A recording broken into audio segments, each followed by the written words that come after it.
La perte d'un être cher peut nous marquer à vie. Alors, comment guérir de ces blessures?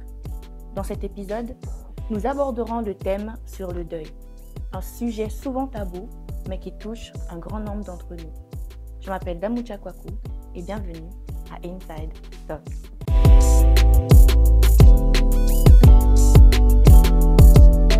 Bonjour Christelle. Bonjour Damoucha. Est-ce que tu peux te présenter s'il te plaît? Alors, donc je suis Christelle Mugwaneza. Je suis mariée et mère de 2 enfants. Je suis juriste dans le domaine des assurances.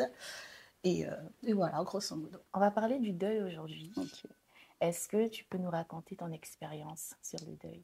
Alors, mon expérience sur le deuil remonte à il y a 4 ans, aujourd'hui, 4 ans de cela, donc le 27 février 2021.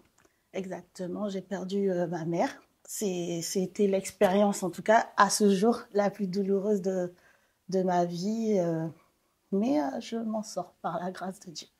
Est-ce que c'est possible de revenir sur les événements, comment ça s'est passé? Oui, alors donc toute la semaine, il faut savoir que ma maman était malade.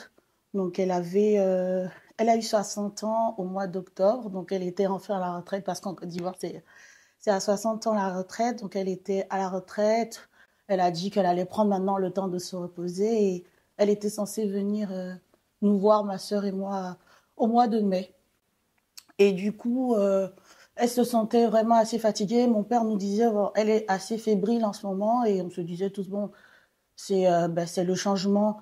Quand on passe de la vie active, des fois à la retraite, le contre-coup, surtout qu'elle était dans le social, travaillait dans une ONG, donc elle était beaucoup sur le terrain. Et donc on s'est dit ça doit être le contre-coup. Mais après on s'est rendu compte voilà, qu'elle était amaigrie, affaiblie et elle voulait pas vraiment aller à l'hôpital. Et papa a insisté. Donc c'était la dernière semaine du coup du mois de février. Elle avait été hospitalisée pour anémie sévère. En tout cas c'est le diagnostic qui a été posé. Et donc ce samedi 27 février, ça faisait déjà 2 jours qu'elle était sortie de l'hôpital, si ma mémoire est bonne. Voilà, parce que mon papa avait un petit peu insisté à l'hôpital pour qu'il la garde un peu plus longtemps.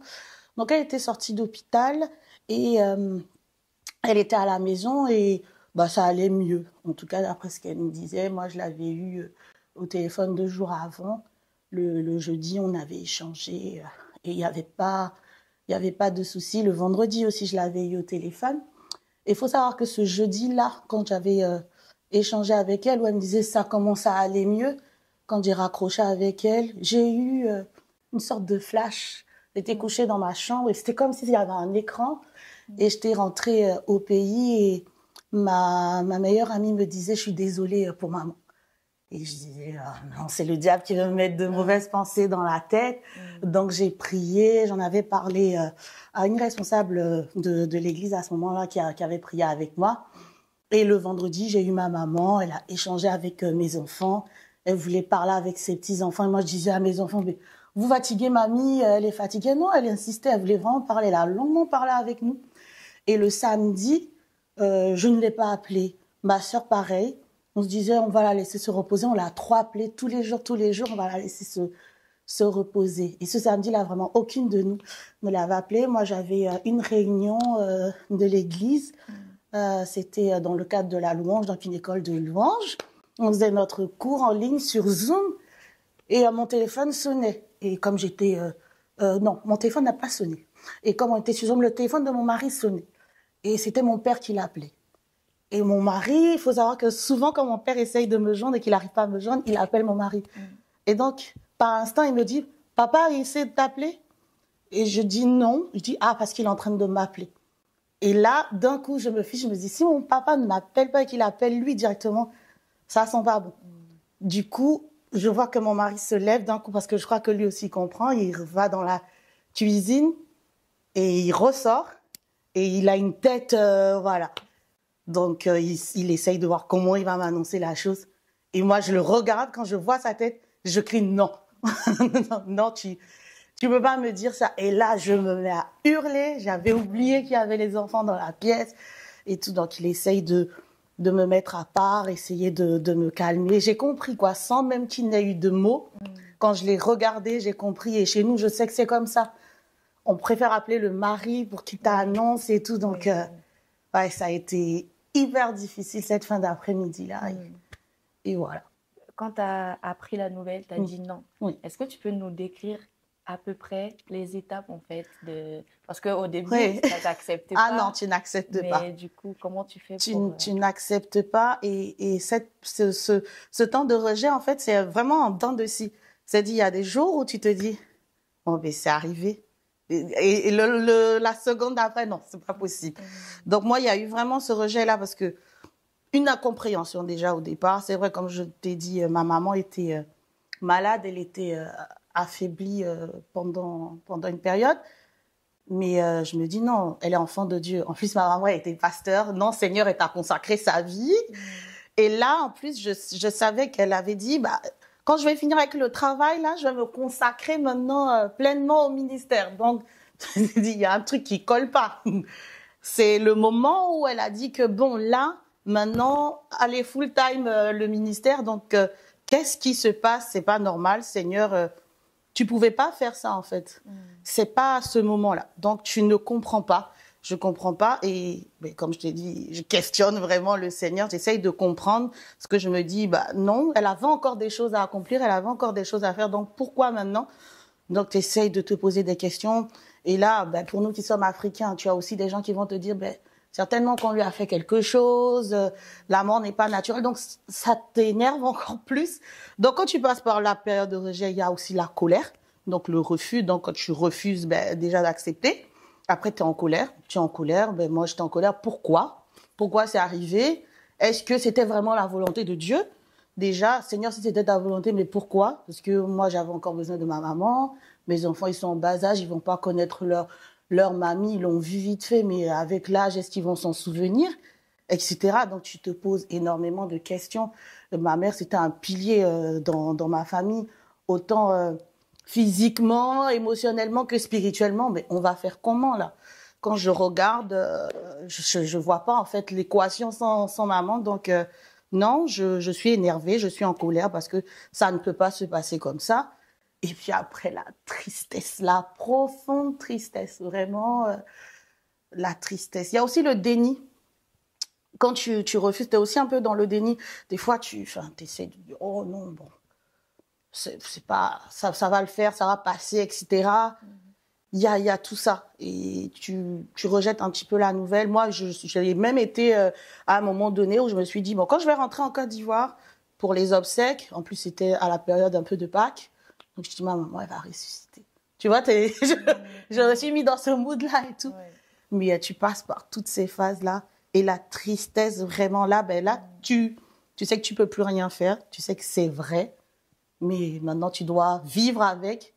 Et quand tu penses au vide, c'est dur. C'est dur, c'est dur. Et quand tu arrives à sortir de cette tristesse-là, après, que tu acceptes la nouvelle, maintenant, il faut apprendre à se reconstruire, apprendre à vivre physiquement sans la personne et à essayer d'avancer, quoi. Parce que tu sais que c'est ce qu'elle aurait voulu, la personne. Donc, tu ne peux pas continuer à t'apitoyer. Et donc, tu te relèves, quoi. Donc, c'est ça. C'est un petit peu par toutes ces phases-là que je suis passée. Et du coup, comment tu as fait pour la vie après? Waouh. C'est très compliqué, c'est difficile. En tout cas, sur le moment, tu as tout le monde qui t'appelle. Tu as des gens qui vont passer chez toi, te rendre visite, te dire, voilà, on est avec toi, etc. Les gens vraiment essayent du mieux qu'ils peuvent. Et moi, voilà, j'ai été très entourée. Je peux pas dire le contraire. Il y avait énormément de monde autour de moi. Mais après, les gens, ils peuvent pas t'appeler indéfiniment. Au bout d'un mois ou deux, ça passe. Et en tout cas, pour tout le monde. Sauf que c'est là où toi, tu reviens à la réalité. Et c'est là, c'est la période la plus difficile, en tout cas. Donc, tu te dis que le temps est passé, entre guillemets. Mais quand même, tu as l'impression que c'était hier, quoi. Oui. Et toi, tu revis la chose vraiment de façon plus intense parce que tu es seule maintenant. Tu as envie d'appeler la personne, tu peux pas. je sais même pas si le numéro de ma maman il est supprimé de mon téléphone à ce jour. Tu as envie de partager des choses, tu ne peux pas. C'est difficile. L'absence là, et se relever du coup. Mais moi, ça a été vu que je me suis sentie entre guillemets seule, pourtant, tu es entourée, mais tu te sens seule parce qu'il y a cette personne qui n'est pas là et ce vide, pour le combler, c'est compliqué. Moi, ça a été la parole de Dieu. Parce que je sais que la Bible dit, c'est quand je suis faible que je suis fort, et quand tu es faible, quand les hommes ne peuvent rien, concrètement, la seule personne qui peut, c'est Dieu. Moi, je me suis, comme déjà les louanges, j'écoutais beaucoup de louanges, et la parole de Dieu. Vraiment, qu'est-ce que dit la parole de Dieu? Parce que je sais que c'est la parole qui est créatrice. Et s'il y a quelque chose qui ne va pas, pour modifier, entre guillemets, le fonctionnement, le système de pensée, il faut retourner à la parole. Donc, je regardais. C'est aujourd'hui ce qui est bien, comme on a Internet, tu tapes verset, deuil, et tu vois des versets pour t'édifier, pour essayer d'aller de l'avant.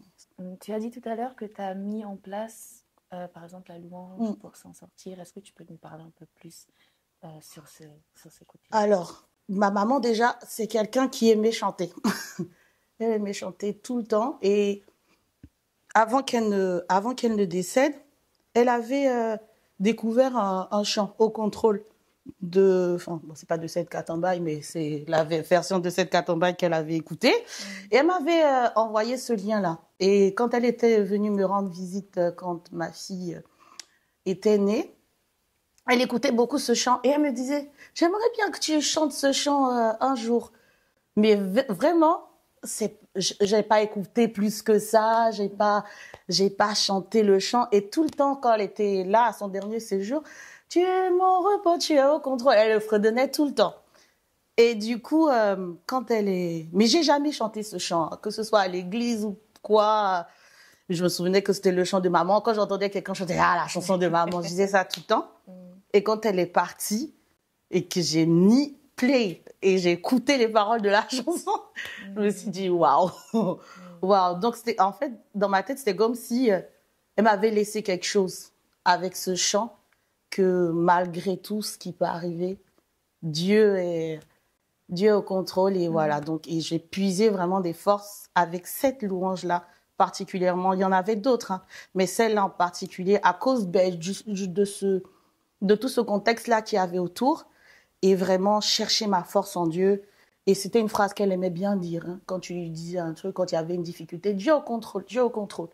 Et du coup, je me disais, je suis là, au milieu de cette vallée-là, Dieu au contrôle. Je sais que voilà, Dieu au contrôle, et ça m'a permis de prier. J'ai pleuré avec ce chant, évacué en tout cas dans la présence de Dieu. C'est bien quand on passe par le deuil, c'est bien de pleurer dans la présence de Dieu. C'est pas bien, en tout cas, il y a toute phase, il y a toute période, mais je pense que le mieux, c'est vraiment de pleurer dans la présence de Dieu. C'est pas juste pleurer pour se mettre mal, etc. Questionner le Seigneur pendant qu'on pleure. Et l'Esprit de Dieu en nous parle.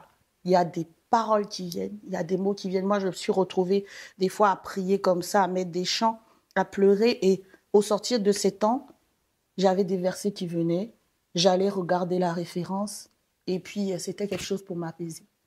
Donc, ça m'a beaucoup aidé. Et quand tu sors de ça, quand tu as évacué comme ça dans la présence de Dieu, Dieu, de toute façon, la Bible nous dit que quand on lui donne notre joug, lui nous en donne un qui est plus léger. Donc, quand j'évacuais ma tristesse dans la présence de Dieu, je ressortais apaisée. Et cette paix continuait à croître. Et quand je sentais la tristesse monter, m'envahir, je faisais ça. Je me recueillais, je me mettais à part et je pleurais dans la présence du Seigneur, avec des louanges ou en priant. Voilà, Seigneur, il y a encore ça qui me chagrine vraiment. Comment je vais faire? Et j'avais toujours une parole qui me venait et qui m'apaisait. Donc c'est comme ça que moi, avec la tristesse en tout cas, c'est comme ça que j'ai pas sombré dans la dépression. Parce qu'il y en a qui ont sombré dans la dépression, dans ma famille notamment. Mais moi, je suis passée par la tristesse, mais je ne suis pas passée par la dépression. En tout cas, gloire à Dieu. Je sais que j'ai été triste, j'ai été affaiblie, mais à chaque fois, le Seigneur me relevait. Je suis pas passée dans la phase vraiment hyper sombre. Mais voilà. je me dis, ça n'a pas dû être facile parce que tu te dis, quand il y a des situations et tout, si elle était là, c'est ça. Qu'est-ce qu'elle allait dire, qu'est-ce qu'elle allait faire. Exactement. Si elle était, non mais ça vraiment c'est le truc. Si elle était, et puis des fois il y a tu as l'impression des fois même que tu oublies. Tu vois, ma mère elle est décédée donc en février et puis au mois de mai, moi c'est mon anniversaire, donc le 7 mai je me lève tous les jours quand c'était mon anniversaire, ma mère elle allait m'appeler. Et puis, mes parents, ils avaient des fois l'habitude de m'appeler à l'heure à laquelle je suis née, à 7 heures, je suis née à 7 heures. Et donc, des fois, ils m'appelaient à 7 heures. Et ce jour-là, j'ai attendu l'appel, quoi. À 7 heures de mes parents, et j'étais là, oh, maman va pas m'appeler. Et même papa, il m'a pas appelé à 7 heures ce jour-là, tu vois, parce que, lui aussi, il vivait son deuil. On s'est appelé, on a parlé. Mais voilà, tu te dis, il manque une personne, quoi. Il y a quelqu'un qui m'a pas souhaité joyeux anniversaire, des choses comme ça, comme mes enfants faisaient des petites choses. Parce que je sais que des fois, quand je les grondais, alors là, faut pas gronder ces petits-enfants. Et toi, à ton âge, tu faisais la même chose, etc. Et donc, des fois, quand mes enfants faisaient des choses et puis qui me sortaient de moi, j'avais envie de crier. Et puis, c'est comme si j'avais sa voix qui me disait, ah, arrête de crier sur mes petits-enfants. Et tout ça, des choses comme ça, voilà. Donc, il y a des moments où, des fois, t'en rigoles, mais il y a des jours où, oui, t'as besoin, quoi. T'as une bonne nouvelle, il y a quelque chose. Et moi, quand il y avait toujours un truc, une bonne nouvelle, peu importe, maman, j'appelle, voilà ce qui s'est passé, t'en penses quoi, etc. Des fois, quand j'avais des dilemmes comme ça, c'était là, waouh. Même avec mon mari, on se disait, ah, si maman était là, elle aurait dit ça, des choses comme ça. Mais c'est très difficile. C'est très difficile. Après, on prend du recul et on préfère le dire avec nos mots. On se rappelle, la mémoire nous revient. Bon, elle aurait dit ça, on se conforte. Et puis l'Esprit de Dieu aussi atteste en nous que oui, la personne serait rassurée par rapport à cette décision, etc. Donc, voilà. Tu as parlé de la famille. Du coup, au niveau de la famille, est-ce que vous arrivez à en parler ou c'est comment au niveau de la famille du coup? Alors ça, c'est un des héritages justement de ma mère, c'est la communication. Maman, elle disait toujours qu'il fallait parler, quand il y avait quelque chose qui était difficile, qui te pèse, peu importe la situation, il fallait parler. Maintenant, on travaillait tous sur la façon de dire les choses, mais on savait que c'était important de parler. Et quand, du coup, il y a eu le décès, avec ma sœur, avec mon père, on en a beaucoup parlé. La personne qui avait plus de mal à parler, c'était mon frère. Ça a été très difficile pour lui. Il était très attaché à ma maman. Mon frère, voilà, c'est le fils à maman. Vraiment, c'est le fils à maman. Et sur le coup, même au départ, il a été, ça c'est vraiment aussi culturel, c'est le seul garçon. Donc, il était en mode, pleurez pas, il faisait le dur et tout ça. Et la seule fois où on l'a vu pleurer, c'était à l'enterrement. Là, ça a été... Il s'est effondré, on l'a pas reconnu, quoi. Celui qui essayait parce que là, il a réalisé qu'il y avait quelque chose. Et après, il faisait toujours celui qui était fort. Donc, il nous appelait, moi ça va, moi ça va, moi ça va. Et après, on s'est rendu compte que non, ça n'allait pas du tout. Il disait que ça va, mais ça n'allait pas. Et lui, il a mis du temps, vraiment, à communiquer. Et quand il est venu, parce que quelques années plus tard, il est venu me rejoindre ici. Et c'est là où je me suis rendu compte du poids. Et c'est limite quoi, 2 ans après qu'il a commencé à en parler. Et oui, c'était lourd. C'était lourd et il évacuait maintenant. Il débitait beaucoup de choses. Il avait besoin que ça sorte. Est-ce que tu sais que maman avait fait ça pour moi? Est-ce que tu te souviens que tu savais que maman avait fait ça pour moi, etc. Des choses que j'ignorais. Et donc, voilà, il se disait, mais il savait pas comment faire sans elle. Et tout, et le fait d'avoir pu parler, même si ça a mis long, ça l'a vachement aidé. Et nous aussi, ça nous a aidé à comprendre sa peine, la façon dont il vit les choses. Parce qu'il faut savoir que dans le deuil, une même famille, on vit les choses différemment. Parce que on s'aime tous dans la famille, mais on a des relations particulières les uns envers les autres en fonction de la personnalité de chacun. Et surtout quand t'es maman, quand t'es parent, tu traites tes enfants chacun en fonction de son langage d'amour, de comment il fait les choses et en fonction de la façon, de la proximité, de la façon dont tu as traité la personne. Chacun vit la chose différemment, en fonction du tempérament aussi des uns et des autres. Et ça aussi, le deuil m'a permis de comprendre ça. Qu'on n'était pas tous les mêmes, qu'on ne réagissait pas tous de la même façon, même si la douleur était profonde chez tout le monde, elle s'exprimait différemment. Et donc, c'était important, en tout cas pour nous, de communiquer pour pouvoir comprendre comment chacun vit la chose et puis pour pouvoir s'entraider. Donc, si on ne parle pas, c'est dur. Si tu ne dis pas ce que tu penses, les autres personnes autour ne peuvent pas t'aider. Donc, c'est important de parler, de communiquer. Je regardais une vidéo et il y a une dame qui disait que la blessure ne part jamais. T'apprends juste à vivre avec. Est-ce que c'est le cas pour toi? Alors, je comprends ce qu'elle veut dire. Je comprends vraiment ce qu'elle veut dire, mais si on dit que la blessure ne part pas, ça va être dangereux. Si tu vis blessé toute ta vie, c'est pas bien. Alors, faut savoir que, c'est comme pour tous, en fonction de la blessure que tu as, la façon dont ça cicatrise et tout ça, etc. Il y a la marque qui reste. Pour moi, il y a la cicatrice qui est là. La douleur est là. Elle s'exprime de façon différente. C'est-à-dire qu'il y a un membre, c'est comme une personne qui a été amputée. Tu vois toujours ton pied. Tu vois qu'il est amputé, qu'il n'y a plus le pied. Mais tu es guéri. La blessure, elle est guérie. Mais il n'y a plus le pied. Mais c'est exactement comme ça pour moi, la perte d'un être cher. C'est-à-dire que on guérit. Moi, je crois en tout cas qu'on guérit. Et c'est ce que la Bible dit. La Bible dit que Jésus est venu pour guérir ceux qui ont le cœur brisé. Quand on perd un membre proche de notre famille, quand on perd des fois, ça peut être un ami, en fonction, en tout cas, quelqu'un de proche, quelqu'un qui compte pour nous, on a le cœur brisé. Mais Jésus guérit les cœurs brisés. Et maintenant, quand un cœur est brisé, il n'est plus le même cœur. Voilà. Il y a les cicatrices, il y a les marques, tu vois. Ça te permet aussi de savoir ce par quoi tu es passé. C'est comme des blessés de guerre. Mais c'est ce vide-là qui te fait dire je viens de quelque part, j'ai traversé quelque chose, mais pour autant la blessure est guérie. Et est-ce que le deuil t'a permis de voir la vie différemment? Ah oui. Ah oui, vraiment. Ça m'a permis de voir la vie différemment. Parce que, comme on dit souvent, il y a des expériences, en fait, quand tu ne les as pas vécues, on peut te les expliquer, tu vas comprendre, tu vas compatir, mais l'expérience, vivre la chose, ça te donne encore une vision supplémentaire de la chose. Donc, déjà, personnellement, ça m'a appris sur moi. Ça m'a appris sur moi, ça m'a forcé à grandir. Le deuil, parce que moi je suis la dernière de ma famille, donc je suis le bébé, parce qu'en plus entre mon frère que je suis directement et moi, il y a 6 ans et demi, pratiquement 7 ans, donc chez moi je suis vraiment le bébé, et avec maman c'était encore le petit bébé, et quand elle est partie, en fait t'es obligé de grandir, parce que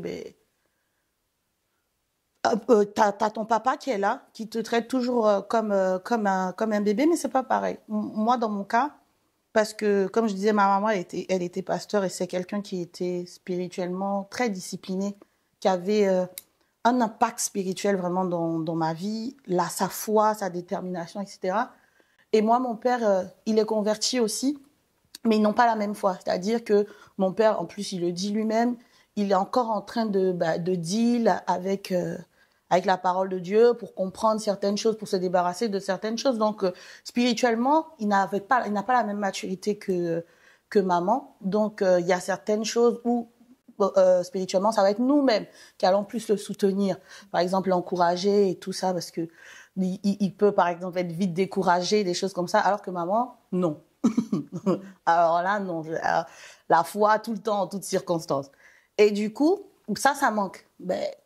Maman n'est plus là pour te dire, allez, vas-y. Ben, il faut que tu trouves la force toute seule. Il faut que tu ailles chercher, que tu ailles puiser toi-même dans la parole de Dieu. C'est pas elle qui va te dire, lis le psaume, machin, lis un tel verset. Non, tu vas le faire toute seule. Donc, tu grandis. Tu grandis. Et en plus, au décès de ma mère, papa, il m'avait dit, d'ailleurs, c'est moi qui ai prêché au soir des funérailles. Alors, ça, c'est encore une histoire. Mais il m'a dit, voilà, je sais que spirituellement, c'est toi qui prends la suite de maman. Donc, ok. D'accord, quand je vois son importance dans la famille au niveau spirituel, on te dit ça, tu te dis, bon, ben, je suis obligée, en fait, ben, de grandir, quoi. Tout simplement, d'être fort aussi pour le reste de la famille, comme chacun essaye de le faire à son niveau. Donc, prendre cette indépendance-là. Donc, ça. Et puis, la compassion. Vraiment, ça m'a donné encore... je suis quelqu'un déjà de base qui aime se soucier des autres, mais ça m'a donné encore plus de compassion pour les autres. Parce que moi, je me voyais comment j'étais en train de me morfondre parce que ma maman était décédée, mais j'étais déjà dans la trentaine, on va dire. Il y en a qui n'ont pas connu leur maman, la maman est morte en couche, il y en a qui étaient plus petits. Par exemple, mon père, ça m'a donné beaucoup plus de compassion pour mon père parce que mon père, il a perdu sa maman, il était en CM2. Et puis, après ça, ils ont connu la guerre, donc il n'a aucune photo de sa mère. Donc, je me suis dit, waouh, lui, ça doit être encore plus dur. En fait, et tu vois les choses différemment. Quand tu vois quelqu'un qui traverse cette situation, tu penses aussi à d'autres deuils, aux gens qui perdent leurs enfants, tu te dis, c'est encore pire, etc. Et ça, en tout cas, ça te permet de ne plus être centré sur toi-même. Tu n'es plus sur ton nombril, tu vois les autres, tu te dis, ah oui, il y a des gens qui vivent des choses pires que moi. Et ça aussi, ça t'aide à sortir du deuil. En tout cas, ça m'a vraiment aidé, m'a appris la compassion, à relativiser, à me dire, oui, il y a des gens qui vivent des situations plus difficiles, il y en a qui n'ont aucun des parents. Moi, j'ai encore mon père, j'ai un frère, j'ai une sœur, j'ai un mari, j'ai des enfants. Il y en a qui n'ont pas ça, qui sont seuls et qui vivent le deuil comme ça. Et là, tu te dis, ah oui, il y a des gens qui souffrent. Et moi, dans mon mandat d'intercesseur, en tout cas, c'est quelque chose que j'ai développé plus. Prier vraiment pour les familles, prier pour les gens qui sont seuls, etc. Ça m'a beaucoup aidé à avoir cette vision-là. Tu as découvert une force en toi, en fait. Tu ne savais pas qu'elle était là. Exactement. Parce que si tu me dis que tu as même prêché... alors ça, mais oui, franchement, ça, c'était toute une histoire. Il y avait 2 pasteurs alors, qui étaient censés prêcher. Il y en a un qui a eu lui-même un deuil aussi, donc finalement, qui n'a plus pu. Et l'autre est tombé malade. Et il y en avait même un 3e, en plus qu'ils avaient sollicité, qui lui a eu des difficultés de transport, donc qui arrivait en retard, quelque chose comme ça. Et mon père, il m'a dit, mais ça va être toi. Ça va être toi qui va prêcher. Toi, tu vas être pasteur comme ta maman. Il me dit ça souvent et tout. Donc, ça va être toi qui vas prêcher. Tu es dans le deuil. Toi-même, tu pleures, mais tu es censé édifier des personnes. Donc là, tu lis dans la parole de Dieu, tu regardes que y a des gens, oui, qui ont vécu des difficultés et qui sont partis quand même. Voilà, tu vois, même Jésus lui-même... Jésus lui-même, le frère, il savait qu'il allait aller mourir, mais ça ne l'a pas empêché de s'aimer la parole de Dieu autour de lui. Donc, je me suis dit, c'est ce qu'elle aurait voulu, elle, même si elle avait été là. Voilà, en toutes circonstances, elle annonce la parole, donc il faut le faire. Et puis, oui, chercher cette force-là. Je me rappelle à l'église, quand tu es revenue des obsèques et tout, et tu es revenue remercier l'église et tout, mais tu as parlé avec une force, ça m'a marqué. Hein. Je me rappelle que tu as parlé avec une force, avec, comment dire, une détermination. Je dis là, mais elle est trop forte. Comment elle fait et pourtant, je me trouvais pas du tout forte. Et c'est ça, on en parlait avec ma grande sœur. Elle me disait, vraiment, des fois, quand je te regarde, je me dis, Christelle, elle s'en est quand même bien sortie parce qu'ils avaient tous peur pour moi. Donc, je t'ai dit, il y avait ce petit côté bébé là. Et en fait, je me suis retrouvée à être aussi celle qui essaye d'avoir toujours un mot pour dire, mais ça va aller et tout. Il faut qu'on se relève. Je sais que ma sœur, par exemple, elle est passée par la dépression. Elle est passée par la dépression et ben, il fallait que je sois là. Il fallait que je sois là pour elle. Et je me suis dit, effectivement, c'est bizarre. Comment, dans cette situation, c'est moi, parce que j'avais vraiment ce petit côté, comme on dit chez nous, bébé gâté, vraiment l'enfant pourri gâté. Mais j'ai vraiment surpris tout le monde, entre guillemets, dans ce deuil, parce que, à commencer par moi-même, parce que cette force-là, effectivement, qui m'est venue, je sais que c'est grâce à Dieu, quoi. Et c'est grâce à la parole de Dieu. Vraiment. Quel conseil donnerais-tu à une personne qui soutient une autre personne endeuillée? Parce que parfois, quand la personne est endeuillée, la personne pleure, tu es là, mais qu'est-ce que je dois faire? Qu'est-ce que je dois faire? Je peux pas prendre ta souffrance, je peux pas. Qu'est-ce que je dois faire? Du coup, j'aimerais savoir quel conseil donnerais-tu à une personne? Alors, c'est difficile pour les personnes qui sont autour. Vraiment, des fois, on s'en rend pas compte. C'est difficile pour les personnes qui sont autour parce que elles-mêmes, parfois, elles doivent taire leur douleur. C'est-à-dire, la personne te voit souffrir, donc ça lui fait mal. Mais elle-même, elle est en train de souffrir, mais il faut qu'elle puisse t'aider à t'en sortir. Des fois, on peut être maladroit quand on veut soutenir quelqu'un. Moi, ce que je dirais, c'est vraiment d'être là. Déjà, la présence de la personne. Quand il y a quelqu'un autour de nous, qui nous entoure, des personnes qui nous entourent, ça fait du bien. Rien que la présence déjà, être à l'écoute. Écouter beaucoup. Parce que des fois, on a tendance à vouloir parler, à vouloir dire des choses et tout ça. Ça peut aider, mais effectivement, pour mieux aider la personne, il faut l'écouter. Pour savoir quel est vraiment son besoin. Parce que, comme je dis, on est des êtres humains, on est différents et on vit les choses pas de la même façon. Par exemple, il y en a qui ne vivent pas le déni tout de suite. Il y en a, bizarrement, qui vont être dans la tristesse tout de suite et puis le déni va venir après. Par exemple, ah non, mais en fait, il y a des choses qui se sont passées, qui sont pas nettes. Peut-être qu'il y a quelqu'un qui a fait quelque chose. Après coup, commencer à vouloir chercher des coupables, etc. Il y a des gens qui vivent les choses, voilà, de façon différente. Donc, écoutez la personne. Quand tu écoutes la personne, tu peux savoir ce qui l'anime et savoir mieux comment l'aider. Faut pas dire aux gens qui sont endeuillés, on a tendance à vouloir le faire, arrête de pleurer. Faut pas dire ça. Faut pas dire ça. C'est humain, c'est mécanique. Même moi qui le dis, moi-même, ça peut m'arriver de dire ça à quelqu'un, même si je suis passée par là. Mais c'est la chose, voilà, qu'il faut pas dire. Faut pas dire à quelqu'un d'arrêter de pleurer. Il faut, par exemple, si la personne est en train de pleurer, peut-être je peux comprendre ce que tu vis, qu'est-ce que tu ressens exactement, etc. Voilà, essayez vraiment de la pousser à mettre des mots sur ce qu'elle ressent. Le fait pour la personne d'arriver à mettre des mots sur ce qu'elle ressent, déjà, ça la soulage elle-même. Et toi, ça te permet de savoir de quelle façon l'aider.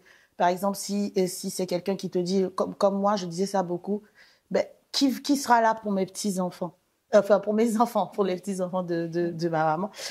Tu pourras peut-être dire, mais il y a papy qui est là, nous, on est là, le Seigneur est là, etc. Tu pourras apporter les bonnes réponses à la personne si tu l'écoutes. Pour moi, vraiment, c'est la meilleure chose, écouter la personne. Maintenant, j'aimerais que tu donnes un conseil à quelqu'un qui est en deuil, qui passe par les moments de deuil. Alors, quelqu'un qui est en deuil, il faut rien bloquer. Voilà. Il faut vivre les choses comme elles viennent et il faut exprimer les choses. Il ne faut pas empêcher les gens de t'aider. Il ne faut pas faire le dur. Parce que des fois, et surtout ça arrive à nous qui sommes chrétiens, enfants de Dieu, parce qu'on se dit, bon, comme j'ai le Seigneur, je ne peux pas passer mon temps à pleurer, c'est pas bon, etc. Non. La Bible même dit Jésus pleura. Donc, il y a des moments où il faut pleurer. C'est important. Si tu ne fais pas ces choses-là, en fait, ça va revenir derrière comme un boomerang. C'est important de pleurer, de passer par toutes les étapes, de parler, de dire qu'on ne se sent pas bien, d'accepter que les autres soient là. Les autres ne sont pas là parce qu'ils veulent remplacer la personne qui est partie aussi. C'est pas ça. Mais ils viennent jouer leur rôle.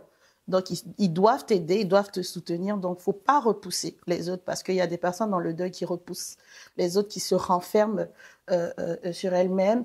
Je vais y arriver tout seul, etc. Non, Dieu ne veut pas qu'on soit tout seul. C'est pour ça qu'il suscite des gens autour de nous avec lesquels on tisse des relations.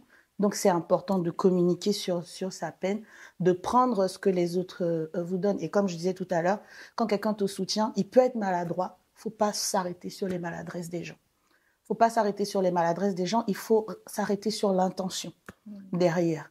Qu'est-ce que la personne veut? Elle veut juste que je me sente bien, en fait. Donc, même si elle a dit ça et que c'est mal dit, qu'est-ce qu'il veut exactement? C'est que je me sente bien. Donc, s'arrêter sur ça, prendre l'amour qu'on nous donne, vraiment prendre l'amour qu'on nous donne et surtout, la parole de Dieu. Vraiment, la parole de Dieu, c'est une force. Comme je dis, les hommes sont limités. Ils vont faire ce qu'ils peuvent, mais là où leur main s'arrête, la main de Dieu, elle est là. Donc, prendre ce que Dieu dit. La parole de Dieu, c'est le meilleur pansement, c'est le meilleur remède. C'est avec ça qu'on s'en sort. C'est ça qui déconstruit toutes les mauvaises pensées qui peuvent arriver avec le deuil et qui construisent la nouvelle personne. Parce qu'on devient une autre personne. C'est une casquette de plus qui s'ajoute. Quand on dit toute chose concourt au bien de ceux qui aiment Dieu, moi, en tout cas, je l'ai compris avec le deuil, parce que je ne voyais pas comment il pouvait avoir de bonnes choses avec le deuil. Mais comme j'ai dit, moi, j'ai gagné en maturité. Ça a renforcé mes liens avec les autres membres de ma famille. Parce que quand il y a une personne en moins, on fait tous les efforts qu'elle aurait fait. Et voilà, par exemple, moi, dans ma famille, j'ai ce défaut-là. Tout le monde sait, Christelle, elle n'appelle pas. Elle n'appelle pas. Mais, et maman, quand elle était là, elle palliait à ça. Elle m'appelait. T'as eu ta soeur cette semaine? Est-ce que t'as eu ton frère? Tu as appelé ton père? Et du coup, mais maintenant, elle n'est pas là. J'aime pas les appels.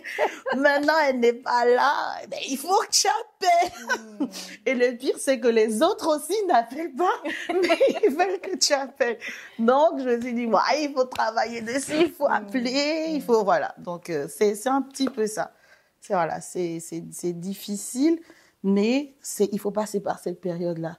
On découvre de belles choses sur nous. Moi, personnellement, c'est quelque chose que j'ai pas vécu. Gloire à Dieu. Mais j'ai vu, déjà ma mère, elle a grandi, on va dire, sans sa mère. Et j'ai vu ma mère perdre son père en 2021. Il était assez âgé, mais quand même, la tristesse, j'étais là, mais ça doit être dur quand même, parce que à son âge, son père avait plus de 70 ans passés, quoi. Mais quand même, la tristesse était là, et je me dis vraiment, c'est quelque chose. C'est vrai. C'est vraiment quelque chose. C'est vrai ce que tu dis. Moi, ma belle-mère, elle a perdu sa maman et son papa dans un laps de temps assez court, je crois, en l'espace de 1 an et demi. Ils sont décédés après ma maman, et ils avaient, dans les 90 passés. Tu sais que la personne a fait sa vie, comme on dit tous, oui, elle a une belle vie. Mais ça reste le papa, ça reste la maman. Et ça, même si la personne a une centaine d'années, même si on savait que la personne était malade depuis des années et qu'on se dit, bon, elle est dans le repos maintenant, malgré tout, ça fait mal. Un père, une mère. Si Dieu nous dit qu'il est notre père, c'est pas pour rien. Parce que les liens parents, enfants, mari, femme, quand on regarde comment le Seigneur se présente à nous, souvent c'est ça. Il y a ce lien de filiation, il y a le lien marital, voilà, meilleur ami, etc. Parce que ce sont des personnes avec qui on est interdépendant, quelque part. C'est-à-dire que tu peux dire, je prends mon indépendance, etc. On voit combien de fois il y a des gens, quand tu regardes leur vie, tu te dis, lui, c'est parce qu'il a manqué de maman, de papa, etc.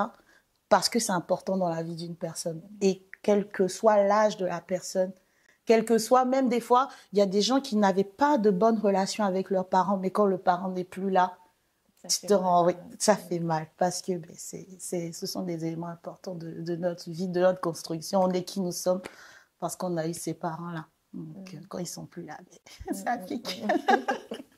En tout cas, merci d'avoir partagé ton expérience avec nous. Mais pas de quoi, merci à toi. Ça fait vraiment plaisir de t'avoir ici avec moi. Moi aussi, ça me fait plaisir vraiment. Et j'apprécie ce que tu fais, vraiment. J'apprécie ce Merci. que tu fais avec ce format. Je suis depuis le début. Et que le Seigneur, voilà, te fasse grâce d'aller encore plus loin, de toucher plus de gens. Parce que moi, je crois que c'est une œuvre que le Seigneur a mis sur ton cœur pour bénir un grand nombre de personnes et que sa lumière arrive sur toi et que Amen. tu sois vu et que ce format bénisse beaucoup de Amen. personnes. Voilà. Amen. Merci. Et de rien. Merci. Je vous dis à bientôt pour une prochaine vidéo, un autre thème. Bye. Bye.